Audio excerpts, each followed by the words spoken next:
Hey everyone, welcome back. Hope you're having a fantastic day so far. So, last month, a bill that was led by bipartisan members of both the House of Representatives as well as in the Senate, a bill that was led by them was signed into law by President Joe Biden at the time. And in that bill, what it led to was increases, pretty substantial increases for right around 3 million beneficiaries of Social Security who were previously impacted by the windfall elimination provision or the government pension offset. Now, that increase was anywhere between $300 to $700 per month on average. Some folks are going to be receiving well over $1,000 plus retroactive payments dating all the way back to January of last year in 2024. Now, as far as when this increase is actually going to take place, we're not really sure.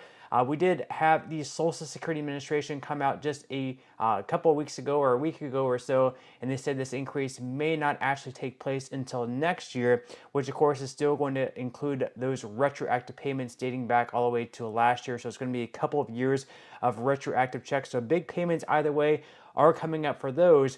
But now we have members of sort of the same group who passed the Social Security Fairness Act. We have Bill Cassidy leading his Republicans alongside some other Democrats and independents like Angus King in this big idea for Social Security. Bill Cassidy said he's going to make this a huge priority in this current Congress to get this bill passed. This is going to be one of the biggest priorities given that the Social Security Trust Fund may be going insolvent within the next 7, 8, 9, possibly 10 years. And if it does go insolvent, it's still going to be around. Checks are still going to be going out, but what it's going to mean is benefit cuts of anywhere between 19 to 26%, which is pretty substantial. So they definitely want to get on this as soon as possible. So in this video, we are going to be going over Bill Cassidy's big idea, what it includes, and what it would mean for beneficiaries receiving Social Security, all beneficiaries on Social Security, whether you receive retirement, SSI, or SSDI benefits. But before we go ahead and dive into it for today, if you would like to receive up to $200 in free stock or $200 in free cash, in a pinned comment below, I will be leaving a link to Robinhood. All you have to do is once you click on that link, is just sign up for a free account and then simply link your bank account. You do not even have to make an opening deposit. At that point in time, Robinhood will be sending you one free stock worth all the way up to $200. And if you'd rather just have the cash, all you have to do is once you receive the free stock, is just sell it for what it's worth and then transfer the cash value right back to your bank account. Okay, so diving right into it for today, like I mentioned in the introduction, last month in January, President Joe Biden, the president at the time, and Joe Biden signed the Social Security Fairness Act into law. This was a bill that had a large amount of bipartisan support. It passed in the House with a great amount of Republicans as well as a great amount of Democrats.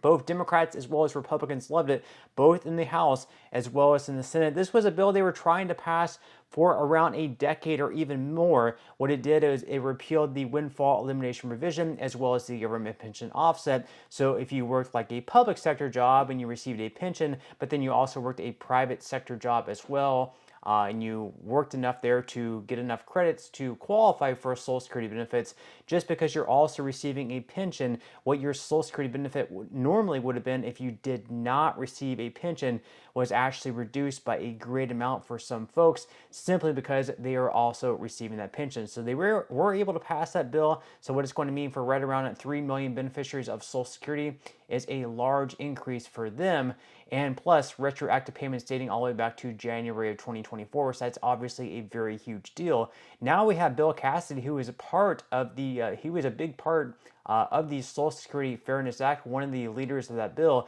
Now he's teaming up with his Republican colleagues as well as Democrats across the aisle to have another big Social Security reform bill pass either this year or next year in this Congress. It will have to pass by the end of 2026.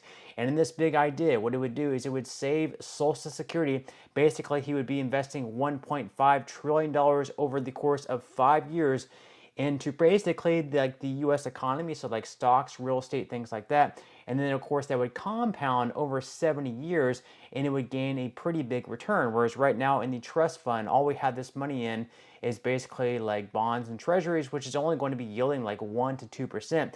If we're investing into the U.S. economy, it can yield anywhere between, let's say, like 8 to 12, possibly even more than that.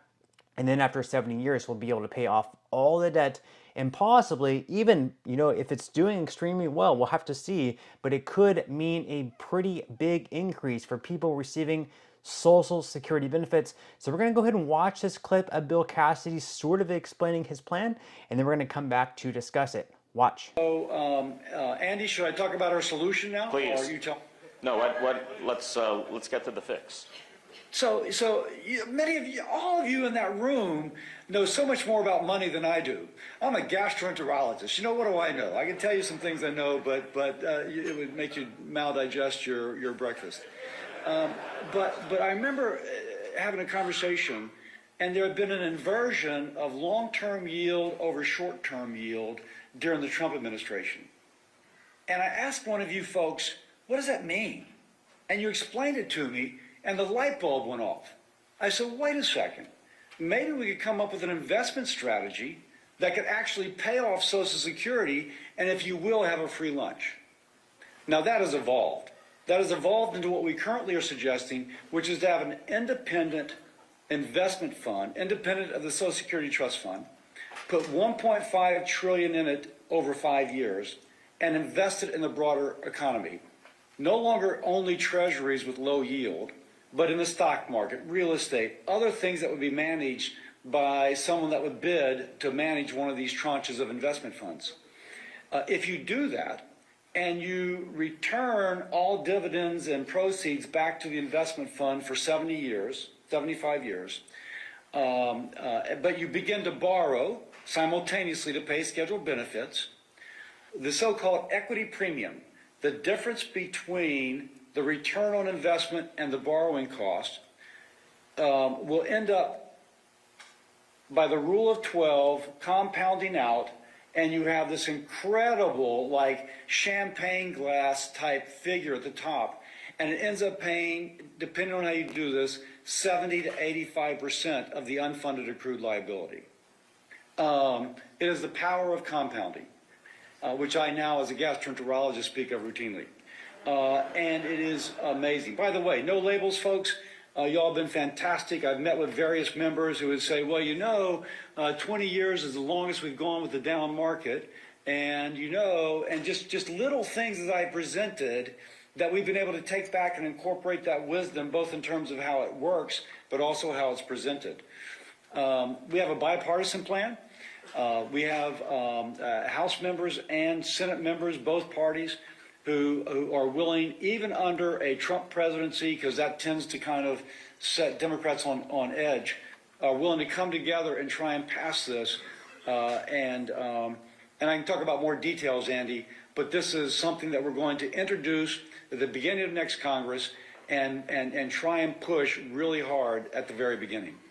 Okay, so again, as he mentioned there, $1.5 trillion is going to be invested over the course of 5 years into the U.S. economy, and then over 70 years, we will have to, see how it performs. It should perform pretty well. If the U.S. economy is doing well, this is going to do well. We'll be able to pay off all the debt. People receiving Social Security benefits will continue to be able to receive them. We won't have that massive 19 to 26% cut come 2033.